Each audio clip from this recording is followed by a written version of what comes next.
ಅಶ್ಲೀಲ ಪದಗಳು.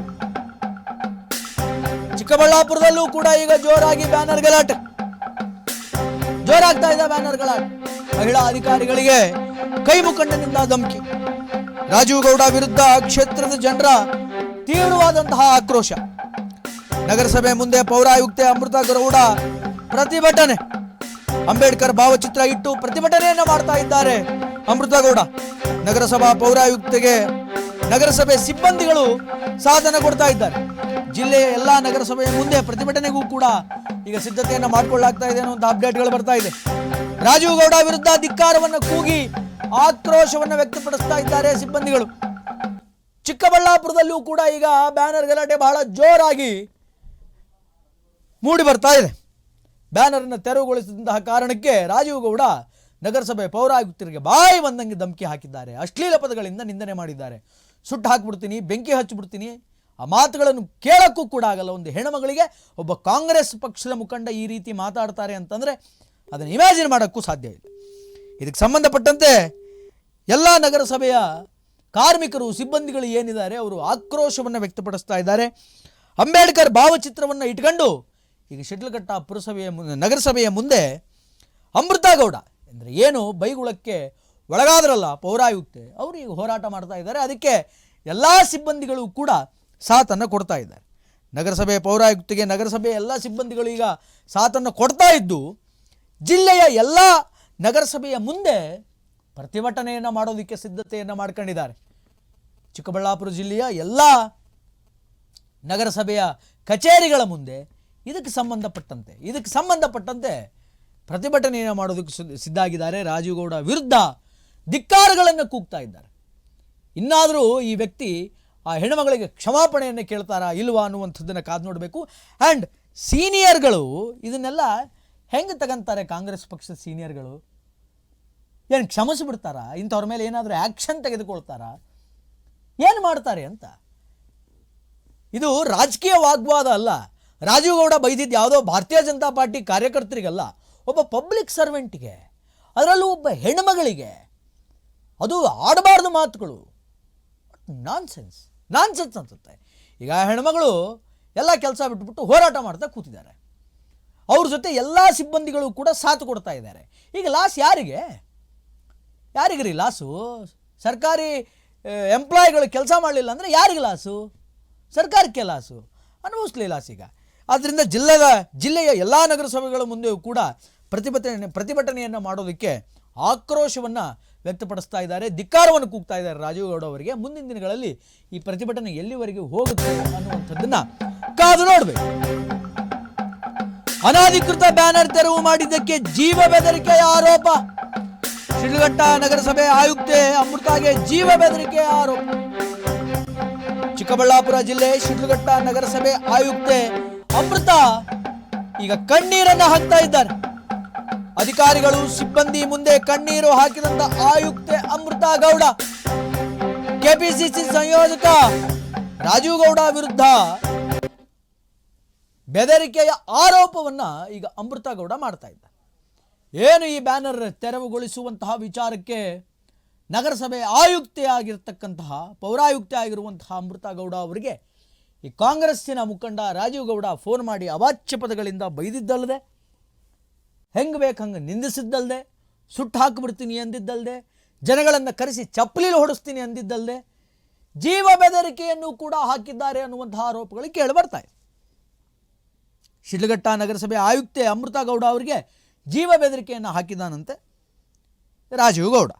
ಚಿಕ್ಕಬಳ್ಳಾಪುರ ಜಿಲ್ಲೆ ಶಿಡ್ಲಘಟ್ಟ ನಗರಸಭೆ ಆಯುಕ್ತೆ ಅಮೃತ ಗೌಡ ಈಗ ಕಣ್ಣೀರನ್ನು ಹಾಕ್ತಾ ಇದ್ದಾರೆ. ಈ ವಿಚಾರಕ್ಕೆ ಸಂಬಂಧಪಟ್ಟಂತೆ ಅಧಿಕಾರಿಗಳು ಸಿಬ್ಬಂದಿಗಳ ಮುಂದೆ ಕಣ್ಣೀರನ್ನು ಹಾಕಿ ನನಗೆ ಜೀವ ಬೆದರಿಕೆ ಬಂತು ಅನ್ನುವಂತಹ ವಿಚಾರವನ್ನು ಹೇಳ್ಕೊಂಡಿದ್ದಾರೆ ಅನ್ನುವಂತಹ ಮಾಹಿತಿಗಳು ಕೇಳಿಬರ್ತಾ ಇದೆ. ಕೆಪಿಸಿಸಿ ಸಂಯೋಜಕ ರಾಜೀವ್ ಗೌಡ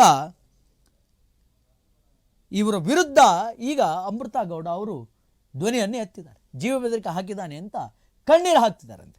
ಅದಕ್ಕೆ ಸಂಬಂಧಪಟ್ಟಂತೆ ಒಂದು ಬೈಟ್ ಇದೆ, ಬೈಟ್ ಪ್ಲೀಸ್. ಕಾಲ್ ಮಾಡಿದ್ದು Monday evening. Incident flex banner remove ಮಾಡಿದ್ದು ಮಂಡೇ ಮಾರ್ನಿಂಗ್. ಹಾ ಸರ್, ಅದೇ ಅವರಿಗೆ ಯಾರು ಏನ್ ಹೇಳಿದ್ರು ಅಂತ ನನಗೆ ಗೊತ್ತಿಲ್ಲ. ಮಾಡಿದ್ದೆ ಸರ್. ಅವರಿಗೆ ಇನ್ಫಾರ್ಮೇಶನ್ ಹೆಂಗೆ ಅದು ಕನ್ವೆ ಆಯಿತು, ಏನಂತ ಕನ್ವೆ ಆಯಿತು ಅಂತ ನನಗೆ ಗೊತ್ತಿಲ್ಲ. I don't know. I try to convey to sir ಅದು ಯಾವುದೇ ಪೊಲಿಟಿಕಲಿ ಮೋಟಿವ್ ಅಥವಾ ಬೇರೆ ಏನು ಕೆಟ್ಟ ಇಂಟೆನ್ಷನ್ ಇಲ್ಲನೂ ಅಲ್ಲ. ಒಂದೇ ಒಂದು ಬ್ಯಾನರ್ನ ಮಾತ್ರ ಪ್ರಾಬ್ಲಮ್ ಆಗ್ತಿದ್ದರಿಂದ ಮಾತ್ರ ತೆಗೆದಿಟ್ಟಿದ್ದೀವಿ ಅಷ್ಟೇ. ಅದನ್ನ ನಾವು ನಿಮ್ಮ ಮುಖಂಡರುಗಳಿಗೂ ತಿಳಿಸಿದ್ವಿ ಅಂತಾನು ನಾವು ಹೇಳಿದ್ವಿ ಸರ್ ಅವರಿಗೆ. ಪರ್ಮಿಷನ್ ಇತ್ತೆ ಮೇಡಮ್ ಬ್ಯಾನರ್ಗಳಿಗೆ ಏನಾದರೂ ಸರ್ ಕೊಟ್ಟಿದ್ದಾರೆ? ರಿಟರ್ನ್ ಪರ್ಮಿಷನ್ ಇರಲಿಲ್ಲ ಸರ್. ಅವ್ರು ನನಗೆ ರಿಕ್ವೆಸ್ಟ್ ಮಾಡ್ಕೊಂಡಿದ್ರು. ಫಂಕ್ಷನ್ ಇದ್ದಿದ್ದು ಟ್ಯೂಸ್ಡೇ ಇದ್ದಿದ್ರಿಂದ, ಟೈಮ್ ಕಮ್ಮಿ ಇದ್ದಿದ್ರಿಂದ ಅಂತ ಬೇಗ ಪ್ರೊಸೆಸ್ ಮಾಡ್ಕೊಡಿ ಅಂತ ನಾವು ಅವ್ರಿಗೆ ಹೇಳಿದ್ವಿ. ಸರ್ ಈವ್ನಿಂಗ್ ಇದೆ, ಯಾರು ಸ್ಟಾಫ್ಸ್ಗಳಿಲ್ಲ, ಆಗೋಗಿದೆ 5:30 ಆಗಿತ್ತು, ಸ್ಟಾಫ್ಸ್ಗಳಿಲ್ಲ ಸರ್, ಈಗ ಅದನ್ನು ಪ್ರೊಸೆಸ್ ಮಾಡ್ಲಿಕ್ಕಾಗಲ್ಲ, ನಾನು ಮಂಡೇ ಮಾಡ್ಕೊಡ್ತೀನಿ, ಬಟ್ ನೀವು ಇದನ್ನ ಕಟ್ಟೋದಾದ್ರೆ ಕಟ್ಕೊಳ್ಳಿ ಅಂತ ಹೇಳಿದ್ವಿ ಸರ್ ಅವರಿಗೆ. ನಾವು ಟೈಮ್ ಕಮ್ಮಿ ಇದ್ದಿದ್ರಿಂದ ಅವರು ರಿಕ್ವೆಸ್ಟ್ ಮಾಡ್ಕೊಂಡ್ರು. ಸೊ ಕಟ್ಕೊಳ್ಳಿ, ನಾನು ಮಂಡೇ ಅರ್ಲಿ ಮಾರ್ನಿಂಗ್ ಇದನ್ನ ಬಂದು ನಾವು ರಿಕ್ವೆಸ್ಟ್ನ at the earliest we will give you the permission ಅಂತ ನಾವು, ರಿಟರ್ನ್ ಪರ್ಮಿಷನ್ ಅಂತ ನಾವು ಹೇಳಿದ್ವಿ ಸರ್. ನಿಮ್ಮ ಕಡೆ ಏನಾದ್ರು ತಪ್ಪಿದ್ದವ ಸರ್? ನಾವು we have done what is there within the legal permits. ಅದು ಪ್ರಾಬ್ಲಮ್ ಆಗ್ತಿದ್ರಿಂದ ನಾವು ಅದನ್ನ ಒಂದೊಂದು ತೆರವುಗೊಳಿಸ್ಬಿಟ್ಟು ನಾವು ಅವ್ರಿಗೆ ಇನ್ಫಾರ್ಮ್ ಕೂಡ ಮಾಡಿದ್ವಿ ಸರ್. ಹಿಂಗೆ ತೆಗ್ದಿಟ್ಟಿದೀವಿ, ಪಕ್ಕದಲ್ಲಿ ಕಟ್ಕೊಳ್ಳಿ ಅಂತ ನಾವು ಹೇಳಿದ್ವಿ ಸರ್. ಸೇಫ್ ಆಗಿರೋ ಜಾಗದಲ್ಲಿ, ತೊಂದರೆ ಆಗದೆ ಇರುವಂತ ಜಾಗದಲ್ಲಿ ಕಟ್ಟಿ ನೀವು, ನಮ್ದೇನು ತೊಂದರೆ ಇಲ್ಲ. ಯಾರು ಅದಕ್ಕೆ ಅಬ್ಜೆಕ್ಟ್ ಮಾಡಿರಲಿಲ್ಲ ಸರ್. ಯಾರು ಅದಕ್ಕೆ ಏನು ಅಬ್ಜೆಕ್ಷನ್ ಇರಲಿಲ್ಲ. They were free to tie wherever they wanted, like in a safe position. ಕಟ್ಟೋದಕ್ಕೆ ಅವ್ರಿಗೆ they had all the permission. Madam, ಈಗ ಸರ್ಕಾರಿ ಒಂದು ಕರ್ತವ್ಯದಲ್ಲಿದ್ರಿ, ಪೌರಾಯುಕ್ತರು, ಈ ರೀತಿ ಕಾಂಗ್ರೆಸ್ ಮುಖಂಡಿತ ಮಾಡೋದು ಜಾಸ್ತಿ ಆಗೋದು ಎಷ್ಟು ಮಾತ್ರ ಸರಿ ಅಂತ? Sir we didn't expect this from sir. ಈ ತರ ಮಾತಾಡ್ತಾರೆ ಅಂತ ನಮ್ಗೆ ಅವ್ರ ಮೇಲೆ ಗೌರವ ಇದೆ, ಇವತ್ತು ಇದೆ, ಇತ್ತು ಕೂಡ, ಒಳ್ಳೆಯವ್ರೇನೆ. ಬಟ್ ಈ ತರ ಯಾಕೆ ಮಾತಾಡಿದ್ರು ಅಂತ, ಅಥವಾ ಅವ್ರಿಗೆ ಯಾರು ರಾಂಗ್ ಆಗಿ ಕನ್ವೆ ಮಾಡಿರ್ಬೋದು ಸರ್ಗೆ ಮೆಸೇಜ್, ನನಗೂ ಕೇಳಿದೆ. ಸೊ ನೀವು ಯಾಕೆ ಹಿಂಗೆ ಮಾತಾಡ್ತಿದ್ದೀರಿ ನನಗೆ ಗೊತ್ತಾಗ್ತಿಲ್ಲ, ಬಟ್ ನಮ್ದು ಬೇರೆ ಏನು ಇಂಟೆನ್ಷನ್ ಇಲ್ಲ ಸರ್ ಅಂತ ನನ್ಗನ್ಸುತ್ತೆ. It was wrongly conveyed to sir. Yeah madam, ದೂರ ಏನಕ್ಕೆ ಕೊಟ್ಟಿದ್ದಾರೆ ಇದ್ರ ಬಗ್ಗೆ? ಕೊಟ್ಟಿಲ್ಲ ಸರ್. ಅದಕ್ಕೆ ಮೇಲಧಿಕಾರಿಗಳ ಗಮನಕ್ಕೆ ಏನಾದ್ರು? ಹೌದು, ನಾನು ಡಿ.ಸಿ ಸರ್ಗೆ, PD ಸರ್ ಗಮನಕ್ಕೆ ತಂದಿದ್ದೀನಿ ಸರ್. ಮಹಿಳಾ ಅಧಿಕಾರಿ ಮೇಲೆ ಕಾಂಗ್ರೆಸ್ ನಾಯಕನ ದಾದಾಗಿರಿ. ಆಡಳಿತ ಪಕ್ಷದ ನಾಯಕನಿಂದಲೇ KS ಅಧಿಕಾರಿಗಳಿಗೆ ಈಗ ಬೆದರಿಕೆ. ರಾಜೀವ್ ಗೌಡ ವಿರುದ್ಧ ರಾಜ್ಯ ಸರ್ಕಾರ ಕ್ರಮ ಯಾವಾಗ ಕೈ ತೆಗೆದುಕೊಳ್ಳುತ್ತೆ ಅನ್ನುವಂತಹ ಪ್ರಶ್ನೆ. ಮಹಿಳೆ ಎಂದು ಕೂಡ ನೋಡದೆ ಅವಾಚ್ಯ ಪದಗಳ ಬಳಿಕೆ. ಕಾಂಗ್ರೆಸ್ ಪಕ್ಷದವರು ಬ್ಯಾನರ್ ಹಾಕಿದ್ರೆ ಅದನ್ನ ತೆಗಿಬಾರ್ದ, ಅಥವಾ ನಗರಸಭೆಯವರು ಅದನ್ನ ತೆಗಿಸಬಾರ್ದ? ತೆಗಿಸಿದ್ರೆ ಈ ರೀತಿಯಾದಂತಹ ಪದಗಳನ್ನ, ಈ ರೀತಿಯಾದಂತಹ ಬೈಗುಳಗಳನ್ನ ಕೇಳಬೇಕಾಗುತ್ತಾ? KIS ಅಧಿಕಾರಿಗಳು ಅನ್ನುವಂತಹ ಗಮನವೂ ಇಲ್ಲದೆ, ಸರ್ಕಾರಿ ನೌಕರದಾರರು ಅನ್ನುವಂತಹ ಗಮನವೂ ಇಲ್ಲದೆ, ಅದರಲ್ಲೂ ಒಬ್ಬ ಹೆಂಗಸು ಅನ್ನುವಂತಹ ಪ್ರಜ್ಞೆನೂ ಇಲ್ಲದೆ ಬಾಯಿ ಬಂದಂತೆ ಬೈದದ್ದು ಎಷ್ಟರ ಮಟ್ಟಿಗೆ ಸಮಂಜಸ? Is that right? ಆ ಪದಗಳನ್ನು ನಿಜವಾಗ್ಲೂ ಕೂಡ ಕೇಳೋದಕ್ಕಾಗೋದಿಲ್ಲ. ಮಹಿಳಾ ಅಧಿಕಾರಿಗಳ ಮೇಲೆ ಕಾಂಗ್ರೆಸ್ ನಾಯಕನ ದಾದಾಗಿರಿ. ಈ ದಾದಾಗಿರಿ ಮೇಲೆ ಕಾಂಗ್ರೆಸ್ ಪಕ್ಷದ ಸೀನಿಯರ್ ಲೀಡರ್ಗಳು ಯಾವಾಗ ಕ್ರಮವನ್ನು ತೆಗೆದುಕೊಳ್ತಾರೆ?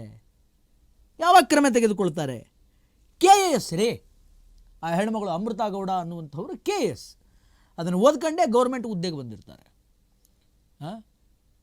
ಒಂದು ಬೇಸಿಕ್ ಹ್ಯುಮ್ಯಾನಿಟಿ ಅನ್ನೋದಿರಬೇಕು. ಮಾತನಾಡುವಾಗ ಹೆಂಗೆ ಮಾತಾಡ್ತಿದ್ದೀವಿ, ಏನು ಮಾತಾಡ್ತಿದ್ದೀವಿ, ಯಾರ ಹತ್ರ ಮಾತಾಡ್ತಿದ್ದೀವಿ ಅನ್ನುವಂಥದ್ದು ಏನೂ ಇಲ್ಲ.